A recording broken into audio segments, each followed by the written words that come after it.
안녕하세요. 지영쌤과 함께하는 한국사 두 번째 시간입니다.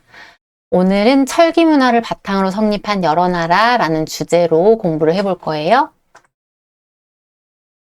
오늘의 소주제는 철기 시대가 되면서 나타난 변화와 이를 바탕으로 형성된 여러 나라, 부여, 고구려, 옥저, 동해, 사만에 대해서 공부를 해봅시다.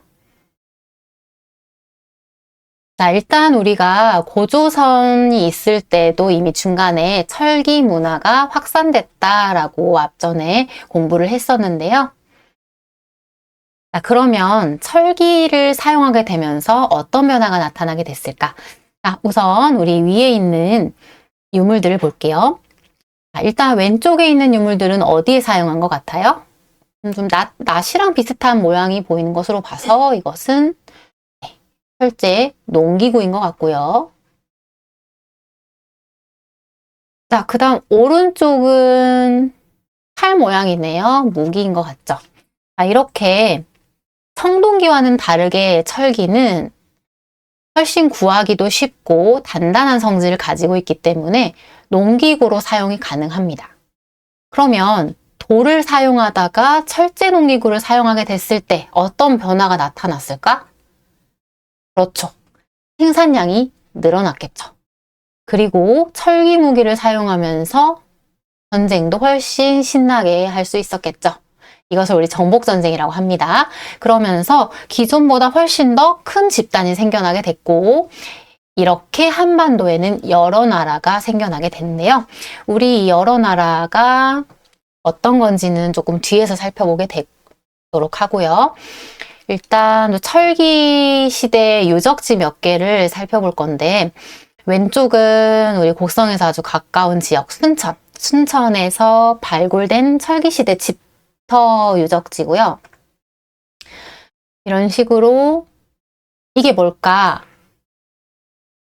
집터의 기역자 모양의 온돌 유적지도 발굴이 됐고 그리고 오른쪽에 있는 것은 주로 이제 영산강 일대에서 발견이 되고 있는 이겁니다. 항아리를 두 개 이어놓은 모양의 무덤, 동무덤이라고 합니다. 이런 것들이 다 철기시대의 유적지, 살펴볼 수 있는 유적지고요. 그러면 우리는 여러 나라로 가서 일단은 우리 여러 나라의 위치를 아는 것이 되게 중요해요. 위에서부터 부여, 고구려, 옥저, 동해, 그리고 마한 지난 변화는 세 개 합쳐서 삼한 이렇게 부를 겁니다. 앞글자 따서 부고옥동삼이라고 부를 거고 자, 우리 이거를 위치를 외우는 것은 매우 중요합니다. 일단 선생님이 시험 문제에도 이렇게 가려놓고 가 나라에 대한 설명으로 옳은 것은 무조건 이렇게 낼 거기 때문에 일단 위치 외우는 거 되게 중요한데 근데 이거 시험 때문만 꼭 외워야 되는 건 아니고 이 나라들은 자기 나라가 가지고 있는 위치적인 특징으로 인해서 이 나라의 특징이 나오기 때문에 이 나라들을 이해하기 위해서는 위치를 아는 것이 굉장히 중요합니다. 그래서 선생님이 위치를 외우라고 하는 거고요. 오늘의 디딘 영상 퀴즈는 이따가 이거 강의 다 끝나고 나서 댓글 달 때 가나, 다라, 마 순서로 나라 이름을 댓글로 다는 것이 오늘의 퀴즈입니다. 이따 끝나고 달아줄 거고요. 자, 그러면 우리는 일단 부여부터 살펴볼 건데 일단 이렇게 쭉 5개 나라의 정치, 경제적인 특징을 공부하고 나서 주제별로 이 나라의 생활 풍습을 알아보도록 할게요. 자, 일단 부여는 위치가 평야지대입니다. 평야지대니까 농사가 잘 될까 안 될까? 잘 되겠죠. 자, 그런데 여기는 굉장히 추운 지역이거든. 그래서 농사와 함께 목축이 발달합니다. 굉장히 목축이 중요한 수단이었던 거죠. 그걸 알 수 있는 것이 정치에도 나타나고 있는데 부여에는 일단 왕이 있어요. 그리고 왕 밑에 마가, 우가, 저가, 구가라는 신하들이 있어요. 근데 이 신하들은 일반적인 신하들이 아니고 마치 우리가 주나라 봉건제에서 제후들한테 땅 떼어주듯이 마가, 오가, 저가, 구가도 사출도라는 4개의 지역을 따로 다스리는 신하들이에요. 그래서 되게 힘이 강했겠죠. 어느 정도 힘이 강했냐면 어느 해에는 가뭄이 들어가지고 농사를 망쳤다. 그러면 이 마가, 오가, 저가가 회의를 해가지고 왕을 쫓아내기도 했다고 해요. 그만큼 왕권은 약한 편이었고 신하들의 힘이 강했던 건데, 근데 이 마가오가 저가 구가라는 이름은 말장관, 소장관, 돼지장관, 개장관 이런 뜻이거든. 되게 좀 어감이 안 좋죠? 그런데 높은 신하들의 이름이었다는 거야. 그만큼 목축이 엄청 중요한 요소였다는 것을 보여주는 이름이라고 할 수가 있고요. 이 사람들은 원래는 뭐였을까? 원래는 다 부족의 우두머리들이었어. 근데 그 중에 제일 센 애가 왕이 되면서 얘들을 흡수한 거야. 그래서 이런 나라들을 연맹을 맺었다. 연맹왕국이라고 합니다. 그래서 왕이 있지만 왕권은 약한 편이었던 거죠. 자, 그러면 이제 고구려로 갈게요. 고구려는 옆에 백두산이 있는 것으로 보아서 여기는 산악지대입니다. 산악지대니까 농사는 잘 안 됐겠죠. 정치 체제는 부여랑 비슷합니다. 왕이 있고 아래 또 상가, 고추가 같은 신하들이 있어요. 이 신하들을 제가라고 하는데 이 신하들은 모여서 국가의 중요한 일들을 논의합니다. 이것을 제가회의라고 해요. 그렇다는 것은 여기도 왕권이 어때? 왕권이 약한 편이야. 이걸 무슨 왕국이라고 한다고? 연맹왕국이라고 합니다. 그래서 부여랑 고구려는 정치 체제가 비슷하죠. 자, 그런데 앞서 말했듯이 산악지대다 보니까 농사가 잘 안 돼. 그런데 고구려는 되게 싸움을 잘해. 그러면 어떻게 했을까? 주변 지역을 약탈하면서 성장을 합니다. 그러면 어디를 약탈하면 좋을까? 좀 농사도 잘 되고 특산물도 많고 근데 힘은 약한 나라겠죠. 그 나라가 바로 옥저랑 동해입니다. 옥저랑 동해는요, 동해안 해안 지역에 위치를 해 있어요. 그러다 보니까 농사도 잘 되고 해산물도 많이 나. 그런데 여기는 왕이 없어요. 그냥 여러 개의 부족들을 각각 군장이 통치하는 이 군장을 읍군 삼노라고 하는데 그런 형태예요. 그러니까 나라가 그렇게 세지도 않아. 그런데 해산물은 풍부하고 토지도 비옥해서 농사도 잘 돼. 그래서 고구려에게 자꾸 약탈을 당했던 거고, 그러다 보니까 발전이 늦어서 끝까지 이렇게 왕이 없는 형태로 가게 됩니다. 자, 그 다음 사만입니다. 사만은 지금은 세 개의 나라처럼 보이지만 실은 여기도 수십 개의 소국으로 이루어져 있는 것을 이렇게 합쳐서 부르는 이름이거든요. 그래서 여기도 마찬가지로 왕은 없고 여러 개의 소국에 그냥 군장들이 다스리는 형태예요. 여기는 군장의 이름이 신지읍차라고 불리고 있고요. 그런데 좋은 점이 있어요. 한반도 남부니까 기후가 어떻겠어? 따뜻하고 토지도 비옥합니다. 그래서 여기는 벼농사가 발달해 있었다는 게 특징이에요. 그리고 변한 같은 경우는 질 좋은 철이 굉장히 많이 나서 이것을 화폐로도 쓰고 이웃 나라에 수출을 하기도 했다라고 합니다. 그래서 이쪽 지역에는 이렇게 덩이새, 덩어리 쇠들이 많이 발견이 되고 있습니다. 자, 그러면 이제 여러 나라의 생활 풍습들을 알아볼 건데 이거는 주제별로 살펴볼 거예요. 나라별이 아니라 주제별로. 예를 들면 혼인 풍습, 모든 나라에 다 혼인하는 풍습은 있었겠죠. 그래서 각각 나라의 혼인 풍습을 알아볼 건데 조금씩 내용은 다르겠죠. 자, 일단 부여입니다. 형사 취수제. 형이 죽으면 그 형의 동생이 형수님을 취한다, 아내로 맞이한다 이런 뜻이에요. 웬 콩가루 집안이냐. 그런데 고구려도 똑같은 풍습이 있네요.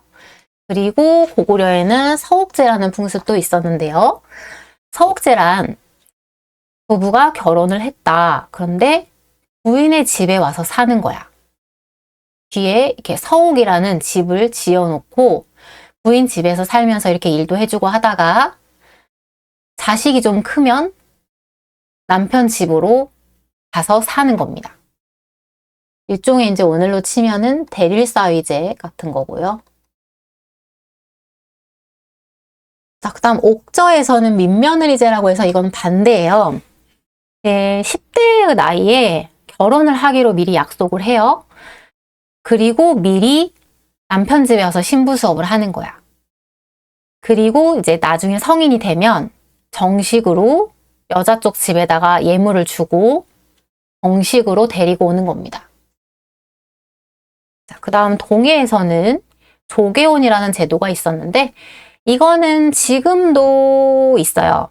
족은 부족인데요. 지금으로 치면은 가족이나 친척끼리 같이 결혼을 하지 않잖아. 바깥 사람과 결혼을 한다는 얘기입니다. 자, 그러면 지금 이 각각의 나라의 혼인 풍습을 보니까 너무 콩가루 지방 같은 얘기가 많죠. 지금은 있을 수 없는 일도 많죠. 그런데 왜 그랬을까? 왜 이런 일이 발생을 했을까? 이 이유도 굉장히 중요합니다.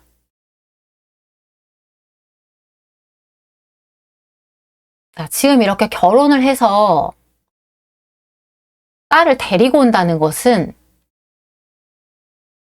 이 집의 입장에서는 무엇이 없어지는 거야?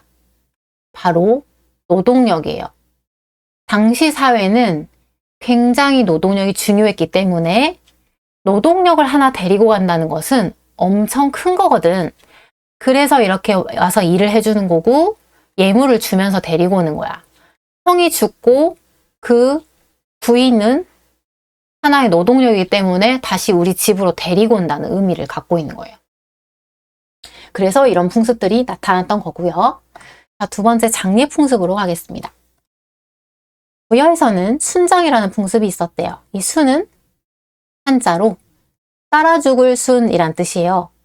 왕이나 이런 높은 사람들이 죽으면 살아생전에 이 왕을 모시던 노비 이런 사람들을 같이 묻는 것, 순장이라고 합니다. 고구려에서는 돌을 쌓아서 무덤을 만들었다고 하고요. 옥저에서는 가족 공동무덤이라는 제도가 있었대요. 이거는 예를 들어서 가족 중에 A라는 사람이 죽었어. 그러면 A라는 사람을 일단 대충 가매장을 했다가 시간이 지나면 뼈가 남겠지. 그러면 이 뼈를 항아리에다 넣어서 가족 무덤에다가 놔두는 거야. B라는 가족이 죽으면 또 똑같이 했다가 가족 무덤에 묻고 이런 식으로 하는 겁니다. 진안 변환에서는 해의 깃털을 사용했다고 해요. 해는 하늘로 날아가는 존재라는 의미를 갖고 있죠. 그 다음 제천 행사입니다. 제천이라는 것은 하늘에 제사를 지낸다라는 뜻인데 이거는 모든 나라에 있었을 건데 나라마다 제천 행사 이름이 있어요. 부여에서는 12월의 영고, 고구려에서는 10월의 동맹, 동해에서는 10월의 무천, 함안에서는 5월과 10월에 제천 행사를 했다라고만 돼 있고 정확한 이름은 없어서 그냥 괄호 농경제 이렇게 적었습니다. 자, 그러면 여기서 공통점이 보이죠? 보통 제천 행사를 10월에 했다는 거. 왜 10월에 했을까? 10월은 그렇죠. 곡식을 수확하는 달입니다. 그래서 추수감사제 같은 거죠. 올해 이렇게 곡식을 주셔서 감사합니다. 내년에도 잘 되게 해주십시오. 라는 의미도 갖고 있고요. 또 이렇게 제천 행사를 하면은 먹고 마시고 축제처럼 다 화합을 하면서 즐기는 의미를 갖고 있어요. 그래서 풍요를 기원하고 화합을 다지는 의미를 갖고 있습니다. 그리고 우리 삼안 쪽에 가보면 되게 삼안에서는 독특한 지역이 있었다고 해요. 아마 이런 거 본 적 있을 거예요. 소떼. 이렇게 나무에다가 새 같은 조각이 있는 건데요. 이게 여러 나라의 삼안까지 거슬러 올라갑니다. 삼안에는 이렇게 소떼가 세워져 있는 곳이 소도라는 신성한 지역인데 여기는 청군이라는 제사장이 다스리는 곳이래요. 왕은 따로 있어요. 왕은 군장이겠지? 군장은 따로 있는데 청군이라는 제사장도 따로 있어서 소도라는 곳을 관장을 하는데 지금 이 사람은 도둑질을 한 죄인이야. 근데 이 죄인이 쫓기다가 소도로 뿅 들어갔어. 자, 그런데 어떻게 됐어요? 소도로 들어가면 이 소도는 나라의 법이 미치지 않는 곳이라서 잡을 수가 없어. 그런 곳이 바로 소도입니다. 이걸 통해서 뭘 알 수 있죠? 우리 이거 고조선하고 반대예요. 제사 지내는 사람, 정치하는 사람 따로 있죠. 재정, 분리사회라고 합니다. 그리고 고조선은 재정, 일치사회였던 거랑 반대라고 생각하면 됩니다. 자, 그 다음 법입니다. 부여에서는 일책시위법이라는 게 있었대. 이건 쉽게 말하면 뭐냐면 동선을 한 개 훔쳤어. 그러면 12배로 갚아야 하는 제도이고요. 고구려에서는 나라의 중요한 범죄를 저지르면 그러니까 제가회의에서 의논을 해서 결정했다고 합니다. 동해에서는 책화라는 제도가 있었는데요. 책화는 만약 여기가 A 부족의 경계선이야. 근데 B 부족의 사람이 여기를 넘어와 버렸어. 넘어오면 소나 노비나 이런 걸로 갚아야 되는 남의 부족의 경계선을 넘어가면 안 되는 제도라고 합니다. 자, 이렇게 오늘 5개 나라, 여러 나라의 정치, 경제, 생활, 풍습까지 이렇게 알아봤는데 좀 오늘 나라가 이렇게 여러 개 나오고 다 외울 것들이 많다 보니까 좀 어려웠을 거예요. 좀 이거를 무조건 암기하지 말고 좀 이해를 하면서 암기를 하면 훨씬 더 암기가 빠를 것 같고요. 자, 오늘의 디딤 영상 확인 퀴즈는 아까 중간에 선생님이 냈습니다.